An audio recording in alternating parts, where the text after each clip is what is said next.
말씀 나누겠습니다. 함께 읽겠습니다. 닷새 후에 대제사장 아나니아가 어떤 장로들과 한 변호사 더둘로와 함께 내려와서 총독 앞에서 바울을 고발하니라. 아멘. 기도하겠습니다. 하나님 아버지 감사합니다. 오늘도 복된 날 주셔서 하나님의 은혜로 귀한 하루를 살아가게 하시니 감사합니다. 이 하루를 살아갈 때 우리가 무엇보다 옳은 길, 하나님 기뻐하시는 그 길을 걸어가게 하여 주시고, 내가 원하는 길이 아니라 하나님 기뻐하시는 그 길과 주의 복음을 위한 길이 되도록 인도하여 주옵소서. 또 우리가 하나님 앞에 간구하는 모든 것이 하나님 앞에 그 옳은 길이 되어지고, 또 하나님께서 기뻐하시는 그 길이 되어 우리가 걷는 모든 길이 하나님 기뻐하시는 축복의 길이 되게 인도하여 주옵소서. 기도 제목 하나조차도 하나님의 뜻을 구하고 하나님 기뻐하시는 것이 무엇인지 고민하는 우리들이 되게 도와주옵소서. 이 시간 1,000번째로 드려진 예물들이 있습니다. 또 범사에 감사하여 드려진 예물을 기뻐 받아 주옵시고, 말씀을 나눌 때 주님 우리와 함께하여 주시옵소서. 감사하고 예수님의 이름으로 기도 올리옵나이다. 아멘. 예전부터 이 인간 사이에 참 이 악행 습관 중에 하나가 이 뇌물입니다. 뇌물을 주는 자나 사실 받는 자 모두 엄벌에 처해야 되죠. 근데 이런 법이 명확하게 있음에도 불구하고 어떻습니까? 사라졌나요? 사실 사라지지 않죠. 권력자들과 권력에 기생하는 사람들이 모두 뇌물을 주고받으며 자기 입속을 채우는 방법이 갈수록 고도화되고 있습니다. 최근에는 법적인 시스템이 참 잘 돼 있음에도 불구하고 사람들은 그 허점을 계속해서 파고 또 만들어 냅니다. 그래서 사실은 정직하게 일하고 옳게 일하고 또 바르게 일하는 사람들이 나중에 피해를 겪거나 또 그것을 알게 될 때가 있죠.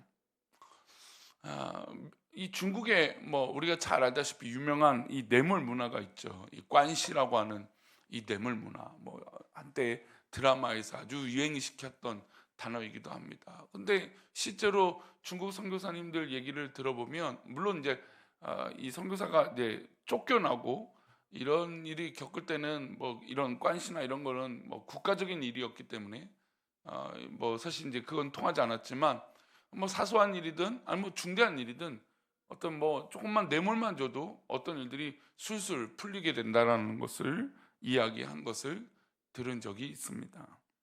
참 인간 사회의 악행 중에 하나인 것이죠. 그러니까 왜 그럴까요? 물질에, 또 때로는 이 권력욕에 인간의 눈이 멀기 때문입니다. 오늘 본문에 사실 이제 그런 장면이 나와요. 천부장이 바울 사도가 로마 시민권자라는 것을 알게 되고 그를 직접적으로 고문하거나 그에게, 바울 사도에게 죄를 이 어떤 이 명목을 줄 수 없기 때문에 가이사라에게 있는 이 벨릭스 총독에게 보내게 됩니다. 그러니까 사실은 이제 웃긴 일이 벌어진 거죠.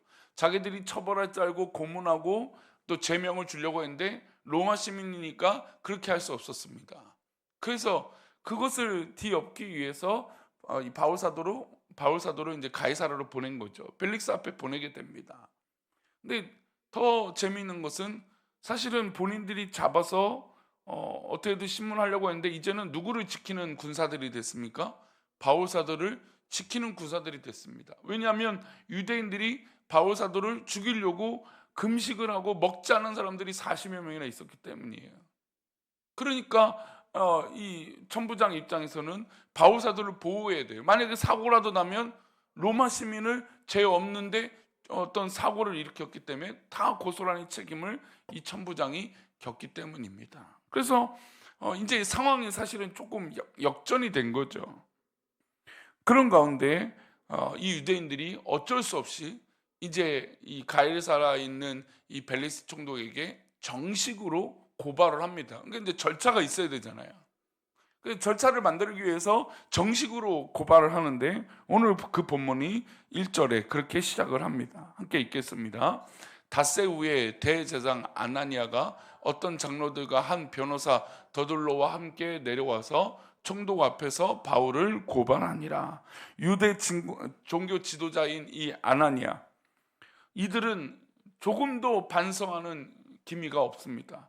무고하고 죄 없는 자들을 못 박이게 하고 심지어 예수님도 못 박았던 이 종교 지도자라고 하는 유대 종교 지도자들은 계속해서 고발하고 사람을 죽이려고 하는데 앞장섰던 사람들입니다. 이들이 복음을 전하는 것들을 가로막고 복음을 전하는 자들을 처벌하려고 힘썼던 사람들입니다. 게다가 그들이 죽인 예수님이 부활하였음을 온 천하에 다니고 있다고 하는 이 복음의 소식을 전하지 못하도록 계속해서 고발하고 잡아 가뒀던 것입니다. 이 고발장의 내용이 바로 이런 내용이 나옵니다. 어떤 내용으로 고발하냐면 5절과 6절인데요. 함께 읽겠습니다. 우리가 보니 이 사람은 전염병 같은 자라. 천하에 흩어진 유대인을 다 소유하게 하는 자요, 나사렛 이단의 우두머리라. 그가 또 성전을 더럽게 하려 함으로 우리가 잡았사오니. 그들의 바울을 고발한 내용은 4가지였습니다. 하지만 고발의 내용을 자세히 읽어보면 바울의 입장에 바울의 했던 어떤 이 영향력을 아주 인정하는 표현이라고 할 수 있어요. 그들은 바울이 천하의 전염병 같은 자라고 말합니다. 사실 이것은 욕이라고 할 수 있고 그들이 생각하는 어떤 그런 표현력이라고 할 수 있지만, 복음의 입장에서 볼 때, 이 바울 사도가 복음을 전하는 자들을 볼 때 얼마나 이 놀라운 일을 감당했기에 전염병이 걸린 것처럼 그렇게 만든 사역자가 된 거 아니겠습니까? 그러니까 어떻게 보면 좀 복음을 전하는 자로서는 칭찬 같은 일이죠. 만약에 저에게 이 동네에서 또 우리 교회가 정말 이 지역을 바꾸는 선하게 좋은 영향력으로 저 교회가 오니까 이런 일이 있다, 이런 소문이 나면 그리고 전염병 퍼지는 이 세상 사람들 입장에서 그런 거죠. 근데 정말 믿음의 눈을 볼 때는 얼마나 놀라운 일입니까? 1차, 2차, 3차 선교 여행을 통해서 아시아와 유럽을 지나 소아시아 중심이 되는 에베소까지 열정적으로 복음을 전했던 것입니다. 그 모습을 보고 전염병처럼 복음을 전했다라고 표현을 한 것입니다. 그러니 이 표현은 바울 사도에게 뭘까요? 표창장이 되는 것이죠. 그들은 또한 바울을 천하에 흩어진 유대인들을 소유하게 하는 자라고 했어요. 그러니까 유대인들이 흩어졌는데 그들의 마음을 들끓게 만들었다라는 겁니다. 바울은 가는 곳마다 회당에서 복음을 전했습니다. 우리가 잘 아시다시피 바울 사도의 이 복음 전파의 수단 중에 하나는 이 유대인들이 회당에 모인 것을 알았기 때문에 그들에게 회당에 가서 복음을 전했던 것이죠. 복음을 들은 유대인들은 가운데 어떤 사람들은 예수 그리스도를 영접하는 그런 일들이 일어났기도 하고, 또 반대로 바울 사도를 죽이려고 하기도 했습니다. 복음은 원래 이렇게 흑백이 명암이 확실한 것이죠. 그러니 바울 사도는 가짜 복음을 전한 게 아니라 진짜 복음을 전한 것입니다. 또한 이 말씀 보면 바울 사도는 어떤 우두머리라고 말하고 있습니까? 나사렛 이단의 우두머리라. 그러니까 사실 이 우두머리가 될 만한 사람들이 여럿이 있어요. 베드로도 그렇고 요한도 그렇고 야고보도 그렇고 초대교회 지도자들이 있었습니다. 근데 지금 바울 사도를 명해서 뭐라고 말하고 있습니까? 나사렛, 즉 이 예수 그리스도의 어떤 이 기독교의 우두머리라고 말하고 있는 것이죠. 그러니 바울 사도 입장에는 자기가 사실은 이 늦게 된 사도고 늦게 이방인을 위한 이 사역자였는데, 이제 이들이 볼 때, 세상 사람들 볼 때 기독교, 예수 그리스도교라고 말하면 누가 가장 먼저 떠오르는 사람이 됐어요? 바울 사도가 된 거죠. 그러니 바울 사도 입장에 볼 때 이제 내가 이런 영향력이 있는 그런 사람이 된 것입니다. 교회의 영적 지도자로 인정을 받은 것이죠. 또한 이제 마지막으로 이 장면에서 성전을 더럽히려 하고 있다라고 말하고 있습니다. 사실 이 성전을 더럽혔다라고 한 말은 예수님이 십자가에 달려 죽으심으로 성소와 지성소의 경계를 허물으셨어요. 모든 이들이 지성소, 즉 하나님을 만나러 갈 수 있게 된 것입니다. 근데 이 종교 지도자인 아나니아를 비롯한 이 예수님을 못 박았던 이들은 이 경계가 무너지고 또 이들이 말하는 하나님을 만나는 자신들만 갖는 권력이었는데, 특권이었는데, 이제 모든 믿는 사람들이 들어갈 수 있다라고 하는 이 말을 감당할 수 없었던 것이죠. 그런데 그 일에 앞장서 있던 사람이 바로 바울 사도라고 말하고 있습니다. 바울은 오히려 성전을 성전되게 한 것이죠. 오히려 성전을 더럽히고 모독시킨 건 누구입니까? 바로 아나니아와 이 당시 이 제사장들과 권력 있던 사람들 아니었습니까? 우리가 신앙생활을 하면서도 그런 고민이 들어요. 우리가 진짜 봉사자임에도 불구하고 때로는 교회를 어지럽게 만들 수도 있다라는 것이죠. 그러나 바울 사도는 진짜 세상 사람들이 볼 때 자신의 이권에 볼 때는 성전을 더럽히는 거지만, 하나님 보실 땐 어떤 가치예요? 진짜 성전을 성전되게 하신 것입니다. 바울은 이 고발을 듣고 자기 변호를 합니다. 변호처럼 보이지만 사실 바울 사도의 간증이었어요. 그가 예수 그리스도를 어떻게 만나고 주님을 어떻게 전했고 지금 이렇게 말했던 이 이야기들의 반론을 제기하며, 바울 사도가 여태까지 예수님을 만나서 쭉 일어났던 복음 전파의 일들을 다 간증을 합니다. 그러니까 유대인들이 이 고발과 바울 사도의 자기 이 변호를 누가 들었습니까? 유대인들의 이 고발 내용과 바울 사도의 이 간증 얘기를 이 벨릭스가 다 들었습니다. 그러니 이 두 가지 이야기를 듣고 누가 결론을 내야 될까요? 벨릭스가, 총독이 결론을 내야 됩니다. 그러나 그가 결론을 낼 수 있을까요? 내지 못하죠. 22절을 보겠습니다. 벨릭스가 이 도에 관한 것을 더 자세히 아는 고로 연기하여 이르되, 천부장 루시아가 내려오는 것은 너희 일을 처결하리라 하고, 벨릭스는 아무런 결론도 내주지 못합니다. 오히려 그는 바울을 선대합니다. 23절 보겠습니다. 함께 읽겠습니다. 백부장에게 명하여 바울을 지키되 자유를 주고 그의 친구들이 그를 돌보아 주는 것을 금하지 말라 하니라. 아니, 구금하고 잡혀들었는데 오히려 자유로워요. 친구들을 만날 수도 있고, 백부장이나 이런 지금 이 예루살렘에서 데려왔던 이 군인들, 또 지금 이 주변에 있는 군인들에게 누구를 지키도록 만들고 있습니까? 바울 사도를 지키도록 하고 있는 것이죠.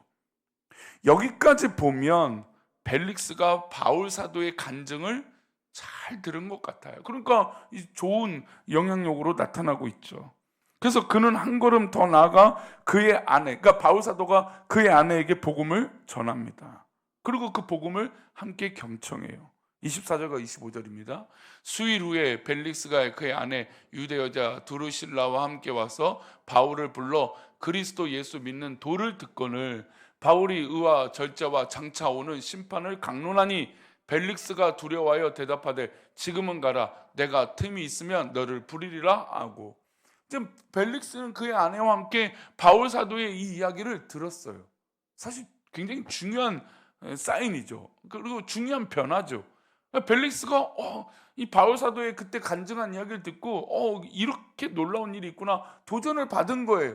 희망이 있죠. 복음 전파하는 사람 입장에 보면, 야, 바울 사도가 이 바울 사도가 얘기하는 이 복음 때문에 벨릭스가, 이 총독이 뭔가 마음의 변화가 일어나고 있구나, 예수님을 믿으려고 하고 있구나, 그런 사인으로 받아들입니다.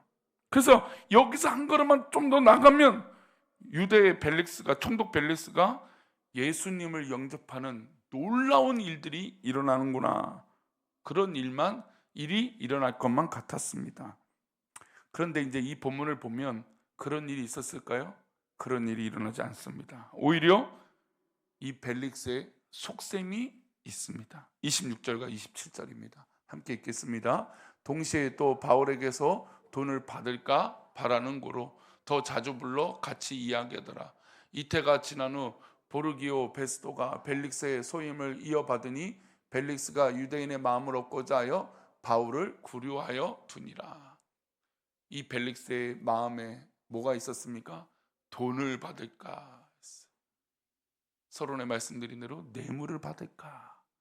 그리고 자주 불렀던 건 뭘까요? 복음을 들으려고 자주 부른 게 아니라 어떻게 이렇게 좀 힌트를 주는 거 아니에요? 야, 돈 좀 줘. 그러니까 뒤로 사인을 보내겠죠. 야, 돈만 줘. 돈만 주면 내가 너 어떻게 해줄게. 이런 사인을 하면서 계속 자주 불렀던 겁니다.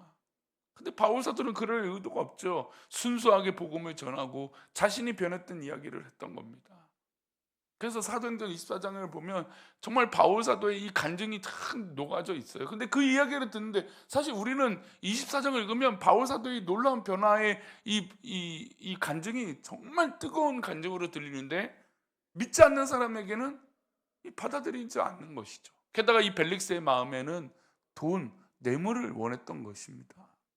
그리고 오히려 또 이 소요가 일어날까 봐, 또 막 이 동네가 시끄러울까 봐 이 벨릭스가 후임에 이에게 그냥 이 바울 사도를 구류하도록 내버려 둔 것입니다. 저는 이 본문을 보면서 과연 누가 자유인인가? 누가 진짜 가치 있는 인생을 살고 있는가라고 하는 질문을 해보게 됩니다. 누가 봐도 벨릭스는 총독이고 사람들이 두려워하는 존재고 권력을 갖고 있는 사람입니다. 게다가 자유인입니다. 근데 이 본문을 보면 벨릭스는 조금도 자유인으로 느껴지지가 않아요. 조금도 부러울 존재가 되지 않은 것처럼 느껴집니다. 오히려 반대로 누구는 바울 사도는 지금 잡혀 있잖아요. 근데 그는 이 묶여 있지도 않고 친구들을 자유롭게 만날 수도 있고 오히려 백부장이 그들을 이 바울 사도를 보호하고 있지 않습니까?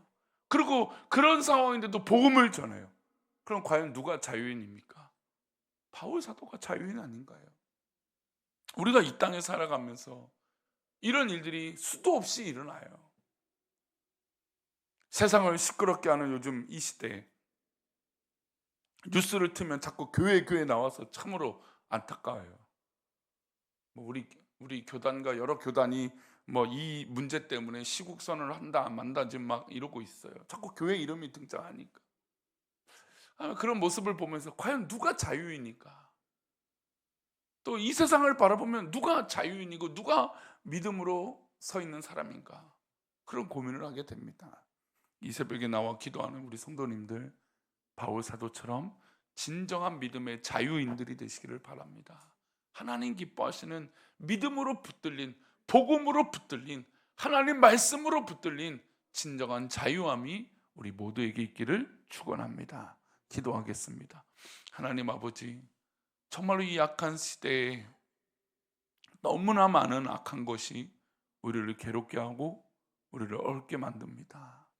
하나님 이때마다 주의 신령한 은혜를 고백하고 주의 말씀을 붙들고 정말 진정으로 주님 주신 자유함을 누릴 수 있도록 하나님 복을 내려 주옵소서.